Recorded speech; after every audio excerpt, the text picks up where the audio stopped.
fox hunt happens when a farmer calls the riders and asks them to hunt on his property because the foxes are attacking the sheep. Fox hunting in Ireland is a game, a social event. Kids and adults all go hunting together. Once the hounds and the riders reach the field, they are off.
I understand you're a local storyteller? Yes. I've been interested in storytelling for a quarter of a century, I suppose. And more important, maybe, story gathering.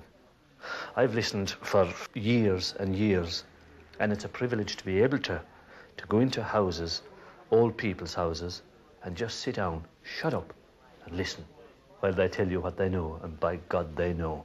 There was a fairy bush that I knew of.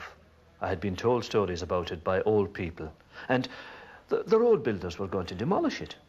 Now, I told them, look, if you demolish that bush, a fairy bush, a sceach in Irish, you're asking for trouble. People are going to be killed at this place. You think the fairies are going to allow their property to be interfered with even by important-looking million-pound schemes? That road is a £20 million bypass. After considering it, and after a lot of publicity in the New York Times, even, it made, they decided they wouldn't. They'd build the road around the bush. Isn't that surely, bit of God, a sign of civilization? Not foolery, not superstition. That people would still, even today, make allowance for things spiritual. I think that's impressive. I think it is beautiful. What is a fairy bush? A fairy bush is always, nearly always, a white thorn, a hawthorn. And it's the bush that attracted the fairies. Nowadays in Ireland, 99 people, maybe not, 95 people out of 100, if you mention the fairies. Big joke, big laugh. But about 70 out of that 90% underneath, in their own private minds, they still believe. They believe. They laugh only because they're afraid of being laughed at. And the sad thing about it is, it's just our modern, materialistic culture that thinks it knows everything.